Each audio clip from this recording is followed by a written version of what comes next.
하루 시작하는 기도입니다. 오늘 교회에 대해서 함께 말씀 나눠보도록 하겠습니다. 여러분이 교회는 소속의 의미가 있죠. 내가 세상에서 삶을 살다가 이제 옮겼습니다. 그 옮긴 곳이 이제 우리가 교회라고 말하는데요. 믿음의 사람들이 함께 모여서 부르심에 합당하게 또 응답받은 자들이 함께 있는 것이 교회의 모습입니다. 이런 교회의 모습을 성경에 어떻게 기록하고 있는가, 또한 성경의 기준으로 교회를 생각해 보면 통해서 구별된 모임의 공동체임을 생각하게 되는 것이, 또 알게 되는 것이 교회의 모습입니다.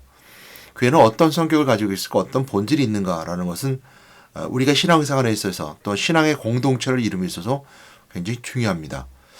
물론 신앙은 개인적 신앙이기 때문에 신앙은 믿음을 통해서 갖게 되는 것인데요.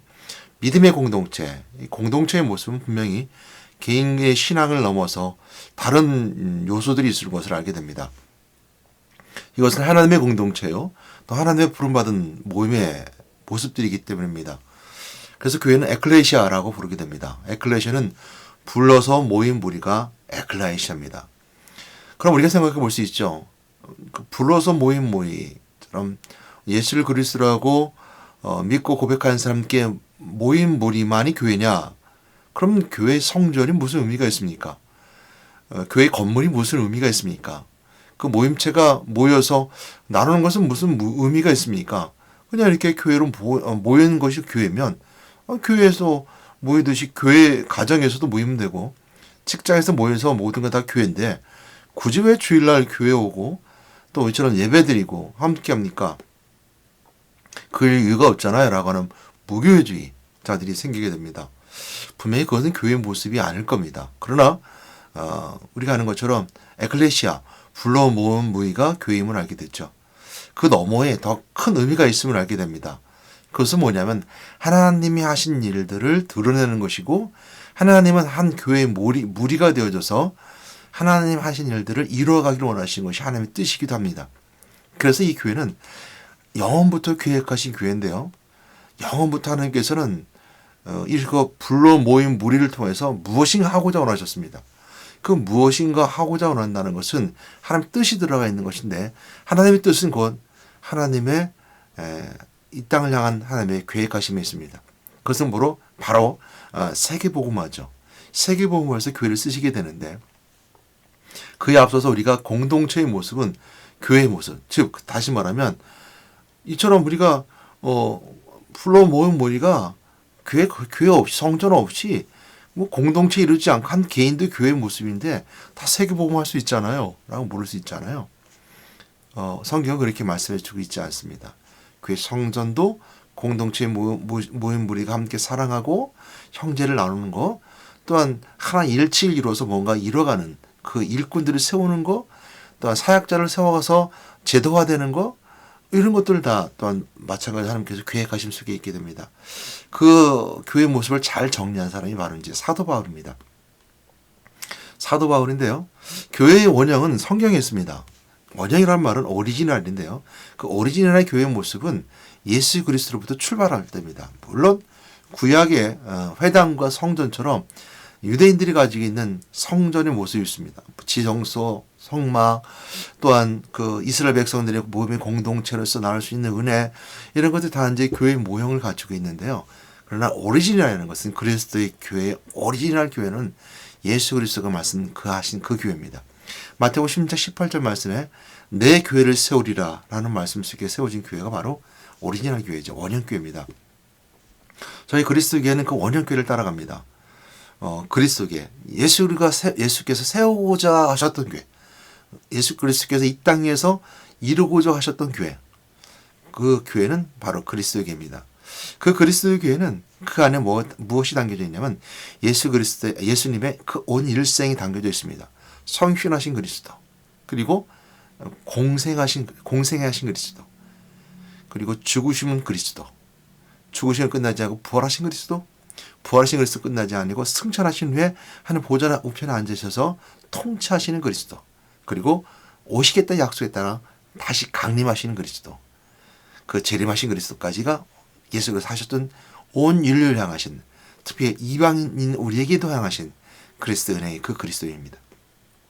그 교회의 모습은 그리스도의 모든 것이 다 담겨져 있는 것이 바로 그리스도의 교회입니다. 저희 그리스도의 교회는 이처럼 그리스도 온 일생이 담겨져 있고 오직 같은 약속이 담겨져 있는 교회가 바로 그리스도의 교회입니다. 그래서 마태오 16장 18절 말씀, 이 반석에 내 고백 위에 내 베드로 위에 내 교회를 세우리라 라고 말씀하셨던 교회입니다. 근데 이제 우리가 한 번 더 생각해 볼 수 있는 것은 뭐냐면요. 그 교회는 오시겠다고 약속하셨던, 그러니까 이루겠다고 했던 약속의 교회잖아요. 이루어지지 않은 교회예요. 예수님께서 이 내 교회를 세우겠다라고 하셨던 말씀이기 때문이죠.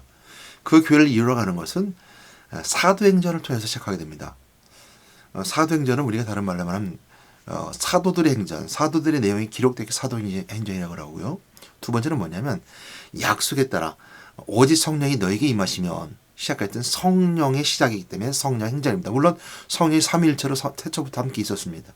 삼위일체로 함께 있었지만 예수 그리스도의 공생의 사회가 끝나고 오심하고 약속하셨던 그 약속을 믿게 하고 또 그리스도를 알게 하시는 그 성령의 사역이 시작한 사도행전 2장의 기록부터 1장부터 시작해서 기록한 기록의 말씀이기에 성령 행전이라고 합니다. 성전 행전을 끝나지 아니하고 성령이 그들에게 임함을 통해서 이루어진 다양한 공동체들이 세워지게 됩니다. 이것이 우리로 부름받아 구원받은 무리, 바로 오순절날 성령의 역사하심을 통해 이루어지게 되는 성령의 역사는 그 공동체의 무리. 그래서 그러면서를 통해서 그들이 이 땅에서 예수 그리스도가 계시지 않음에도 불구하고 말씀으로 그리스도를 우리 안에 누리고, 그리고 말씀으로 그리스도를 내가 품고 그 안에 그 안에 그리스도를 통해서 하나님의 뜻대로 살아가는 자들의 무리가 이 땅에 세워지게 됩니다. 그것이 내 교회를 세우리 하는 말씀이 이루어진 메시지죠. 그래서 그 말씀의 이루어짐을 통해서 교회들의 행전, 교회의 행전이라는 표현을 쓰게 됩니다. 그래서 사도행전을 통해서 성령의 행전, 교회의 행전을 표현을 쓰게 되는데, 성령이 역사하는 교회들의 모습. 어제도 이렇게 말씀드렸나요? 제가 말씀드렸죠. 교회는 교회, 에클레시아라는 단어가 있고요. 영어로는 또한 처치라는 단어가 있습니다. 교회는 한글, 한문이죠. 가르칠 교, 모이레자. 그러니까 가르쳐, 예수님이 하셨던 사역처럼 가르치고 치하고 전파하는 교회, 전파해서 모인 무리, 불러 모인 무리라는 그 의미적이 있다면, 외형적으로 처치라는 단어는 어떤 의미가 있다 했습니까? 하나님의 집, 주님의 성전이란, 주님의 집이라는 의미가 강하게 들어가 있다 그랬죠. 그래서 좀 전에 말씀드렸던 것처럼 성전적인 개념, 그 개념과 또 불러 모임 회중의 개념이 하나 되기를 원했던 것은 무엇으로 우리가 볼 수 있냐라는 것은 칼바르트가 그 얘기를 했다고 그랬죠. 하나님의 나라와 또 그리스도의 몸이라는 것을 가지고 그 두 개를 하나 되기를 원했고, 이 두 개가 하나 됨을 통해서 이룰 수 있는 그 방법은 성령의 역사야지만이 참 교회가 세워질 수 있다 이렇게 했습니다. 그래서 무교회주의로 나간 자들이라, 성전만 강조했던 캐토릭의 성전만 강조해서 제도나 형식을 굉장히 강조했던 캐토릭을 벗어나서 둘이가 하나가 되어 있는 그리스도의 참된 교회를 이루는 방법은 성령이 임재하심을 통해서 성령의 역사하심을 통해서 세워지는 교회, 그래서 사도행전 교회라고 말할 수 있습니다. 그런 의미에서 교회라는 용어가 딱 등장하는 것은 사도행전 5장에 아나니아 사피라의 이름에 온 교회가 그들이 두려웠더라. 그래서 온 교회로부터 교회라는 용어가 시작하게 되는데, 교회의 모습이 앞서게 되면 사도행전 2장부터 5장 사이에 어떤 교회의 모습들이 있었던가, 그래서 어떻게 보면 교회의 모습이 형성되었던가를 보게 됩니다. 교회의 모습이 갖춰지게 된 과정에는 사도행전 2장부터 5장 사이에 있는데, 우리가 넘어가는 것처럼 성전에 떡을 떼러 함께 모였더라 이렇게 표현할 수가 있고요. 또한 가르치는 것, 치유하고 전파하는 모습이 그대로 외형 닮아서 가르치는 사람들이 세워지게 됩니다. 그리고 예배드리는 예배 공동체가 있었고요. 유무상통해서 서로가 사랑을 나누는 공동체가 있었어요. 이런 것을 통해서 만들어진 교회의 모습이 온교회라고 하는 형식과 틀을 맞추게 되는데, 오늘 이 말씀을 계속 하는 이유는 뭐냐면요. 그러면서 이제 사도 바울이 등장하게 됩니다. 사도 바울이 다메섹에서 예수님을 만나면서 이렇게 말합니다. 예수께서 말씀하시기를 사도행전 9장에 보게 되면 사도 바울이 나타나서 이제 나타나 말씀하시기를 사울아 바울의 전 이름이 사울이죠. 사울아 너는 왜 나를 핍박하느냐 그래요. 근데 환상 가운데 나타나셔서 주변 사람들 다 이제 보이지 않고 사울에게만 음성이 들려요. 그리고 보여지게 되죠. 그러면서 사울아 너는 왜 나를 핍박하냐 하니까 그러니까 그러면서 말씀하시기를 내가 나를 왜 핍박하냐 했을 때 그 나를 핍박하는 거 뭐냐면 예수를 핍박한다 그러는데 사울은 예수 믿는 사람을 예수를 핍박하지 않았어요. 사울은 예수 시대에 있지 않았어요. 예수를 핍박했던 것이 아니라 예수 믿는 자들을 핍박했죠. 그렇기 때문에 예수님이 그 가운데에서 사도행전을 통해서 보여주는 메시지는 뭐냐면 교회와 예수님을 일치하고 있다는 거예요. 왜냐하면 사울은 교회를 핍박했거든요. 예수 믿는 자들이 무리를 핍박했어요. 그 무리를 해치고 그들을 붙잡아가는 것이 사명이라고 생각했기 때문이죠. 그래서 사울이 나중에 바울이 되면서 이제 교회를 세워나가게 되는데요. 그래서 중요한 것 중에 하나는 뭐냐면 사도 바울의 교회에 대한 생각이에요. 그래서 사도 바울은 교회에 대한 생각을 이전에 사도들과 좀 다르게 갖고 있어요. 그것이 뭐냐면 처음 초기에 사도들은 예루살렘만 성전에서만 성경을 복음을 전하려고 했어요. 그리고 유대인에게만 복음을 전하려고 했었죠. 그래서 그들은 유대인들이 하나님의 말씀을 받았던 사람이었기 때문에 하나님의 약속에 따라 그 오래전부터 계획하신 그리스도가 오셨기 때문에 그들에게 그리스도를 설명하면 좋았어요. 잘 받아줄 수 있었고요. 이해할 수 있었죠. 그래서 너희들이 십자가에 못 박은 그가 바로 그리스도다라고 하면 그들이 회개하고 돌아왔어요. 그랬는데 이제 사울이 세워지면서 이방인들에게 복음을 전하게 됩니다. 그 이유는 바로 이제 그리스도 예수님께서 세우신 교회를 밝게 알고 이해했기 때문에 그래요. 그래서 그 교회의 모습, 예수 믿는 자들의 모습에 그 교회를 핍박하던 사도 바울은 그곳에서 예수를 만나게 된 거죠. 그래서 이방인의 사도로 세워지게 돼요. 그래서 오늘 에베소서 3장에 보게 되면요. 얘는 이제 교회로 시작하게 되는데 이 교회라는 그 사도 바울의 그 교회가 아니죠. 그리고 성령이 함께하는 교회들에 대한 메시지를 하고 있어요. 그러면서 이 이방인의 사도행전 3장의 1절부터 10절 말씀까지 9절 말씀까지 보게 되면요. 이방인의 사도로 세워진 그 바울 본인은 이렇게 말해서 서두에 시작하고 있어요. 그리스도의 비밀을 알기 원한다라고 표현하고 있죠. 그러면 10절 말씀부터 이렇게 하는데 교회를 어떻게 생각하느냐 보도록 하겠습니다. 이것은 우리로 이제 처음 영혼전부터 끌고 올라가요. 그러니까 교회의 모습을 하나님이 처음부터 계획하셨다는 거예요. 그러니까 우리가 오늘도 이방인의 교회들이 우리 뭐 다르잖아요. 우리가 뭐 이스라엘 백성도 아니고 이스라엘 민족도 아닌데 이스라엘이 가지고 있는 그 공동체도 아닌데 우리가 왜 그들의 조상을 믿어야 돼요? 우리가 묻잖아요. 근데 하나님은요. 그러지 않았다는 거예요. 우리를 위해서 이방인들 위해서도 처음부터 계획하고 계셨다는 거예요. 이게 교회론입니다. 그래서 예수 그리스도는 처음부터 하나님과 함께 계셨고 요한복음 1장처럼 태초에 하나님과 함께 계셨던 말씀을 계셨다는 것부터 시작했던 그 말씀적인 개념이 똑같이 교회에도 동일하게 적용하고 있어요. 그 교회의 공동체는 그리스도의 공동체고 내 교회를 세우리라는 그리스도의 교회, 나의 교회를 세우리라는 그 그리스도가 이처럼 세워지고 가는 과정 속에 있음을 알게 되고 세워졌음을 알게 하는 것이 바로 에베소 사도 바울을 통해 설명해 주고 있는 거죠. 그 교회는 처음부터 있었다는 거예요. 한번 천천히 읽어보도록 할까요? 이는 이제 교회로 말미암아 하늘에 있는 통치자들과 권세들에게 여기 하늘에 있는 통치자들과 권세들은요 이제 악한 영을 말해요.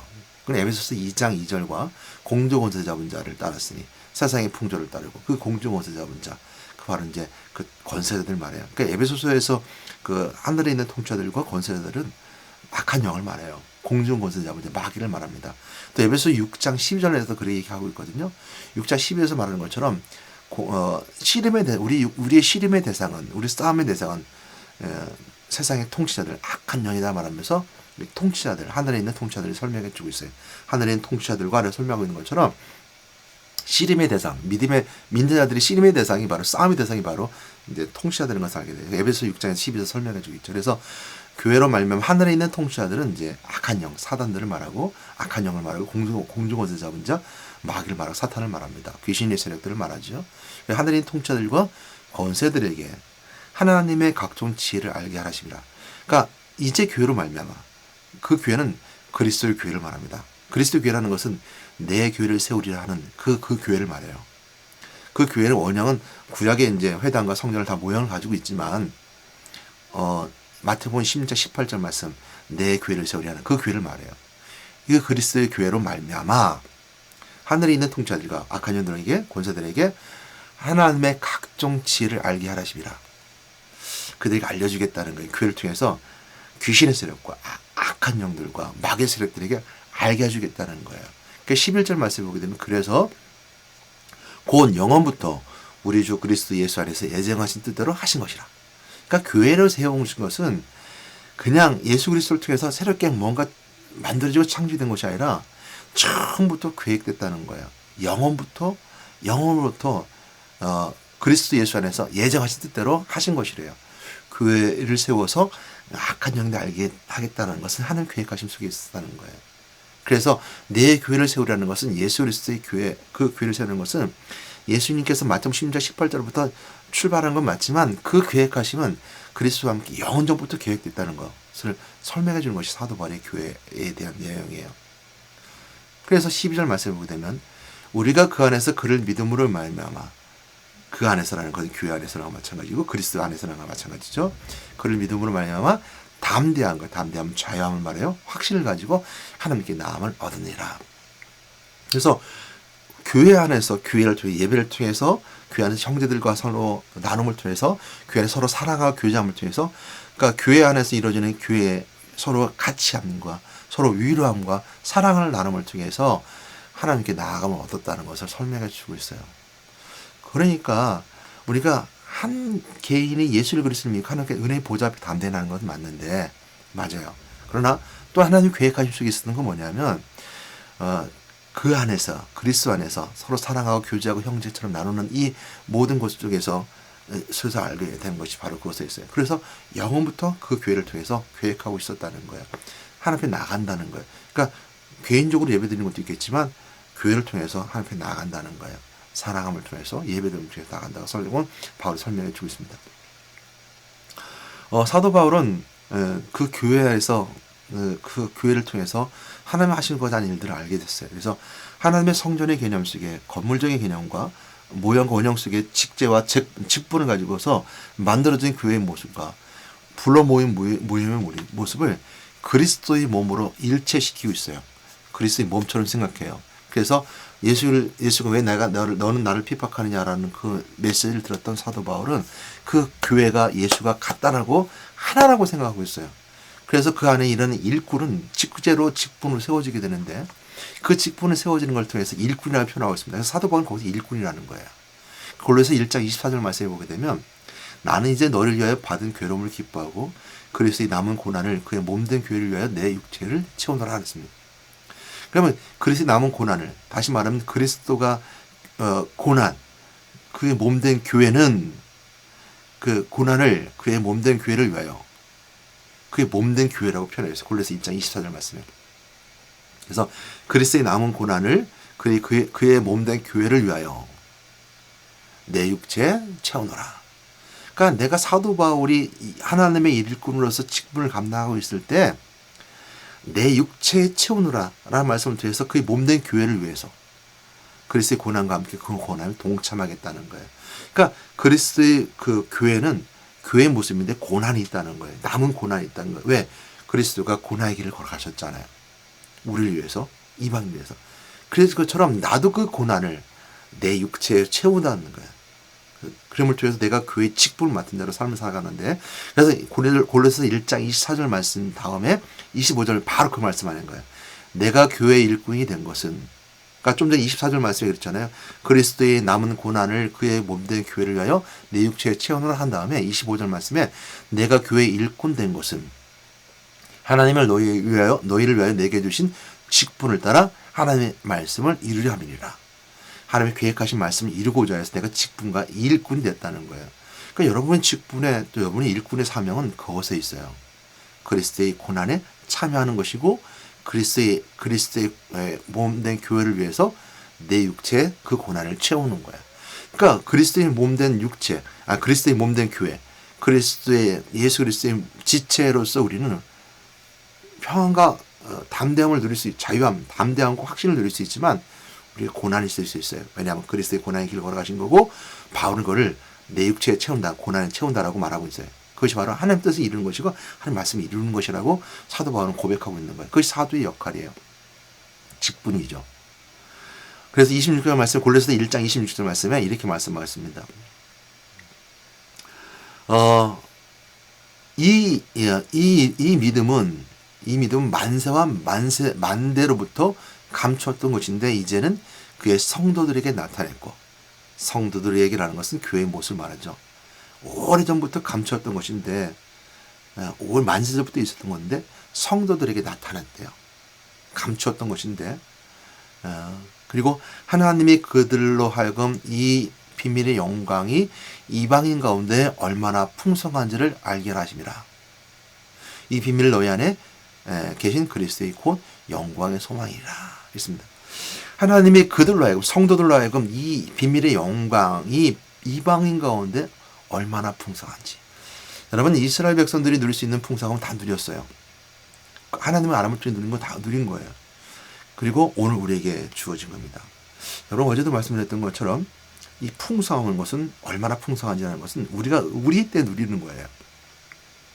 하나님의 역사는 시작에 인간 역사 속에 출발했어요. 하나님의 역사는 스타트해갖고 마지막 종말을 향해 가고 있어요. 그래서 구원은 종말 향해 가는 자들에게 주신 은혜예요. 오늘 이 땅에 머무는 게 아니에요. 그러니까 우리가 구원받아서 나 구원받았어 그냥 평안만 누려라고 끝나는 것이 아니에요. 하나님께 주신 구원은 영원까지 가는 것은 마지막 심판까지 가는 거예요. 그러므로 시간의 흔표 속에 있습니다. 어제 예수를 믿었다가 오늘 예수를 믿지 않으면 그 마지막 종말의 심판대 앞에 서서 지옥 가는 거예요. 구원은 천국 가는 거예요. 그렇기 때문에 어제 나한테도 똑같이 적용되듯이 나한테 어제 똑같이 어제 믿었다가 오늘 믿지 않으면 지옥 가는 것처럼 이 시간표는 똑같이 적용돼요. 우리 조상들이 예수를 믿지 않았다 그러면 지옥 가는 거예요. 우리 조상이 예수를 믿었다면 천국 가는 거예요. 나에게 시간표가 똑같이 적용됐던 것처럼 내 시간표 속에서 어제는 예수를 믿지 않았는데 오늘 내가 예수를 믿으면 난 천국 가는 거예요. 근데 어제 믿지 않았을 때 종말이 왔고 마지막이었으면 내가 죽었으면 난 지옥 가는 거예요. 이건 시간표 속에 있는 거예요. 그건 나에게 주어진 시간 속의 기회예요. 이 인생의 때 내 시간, 인생의 때 이 하나님을 만나는 건 기쁨이에요. 예수 그리스도를 만나는 건 영광이에요. 그리스도의 영광. 그래서 이것이 누구보다 우리에겐 더 풍성하다는 거예요. 이방인들은 이스라엘 백성들은 하나님 알려줬음에도 불구하고 타락의 길을 걸어갔잖아요. 그러나 우리에게 주는 것은 그만큼 풍성하다는 거예요. 그것이 그리스도의 영광이라고 표현하고 있습니다. 그리스도의 영광은 좀 전에 말씀드린 그리스도를 교회와 동일시하고 있다는 것. 그래서 그리스도의 영광, 교회의 영광이요, 그리스도의 영광이라는 것. 교회는 이처럼 오늘 사도 바울이 가지고 있었던 이 교회론처럼 그 모습을 우리가 꼭 가지고 있어야 된다는 것. 영원부터 계획하신 교회의 모습을 기억하신 여러분 되시기 바랍니다. 우리가 그걸 기억한다면 우리 교회 안에서도 마찬가지로 우리 직분을 쉽게 생각하지 않을 거예요. 그리고 교회에서 내가 해야 될 것이 분명히 알고 그 길을 걸어갈 겁니다. 오늘 그 가운데 있는 여러분 되시기를 주님의 이름으로 부탁드리고 축원합니다.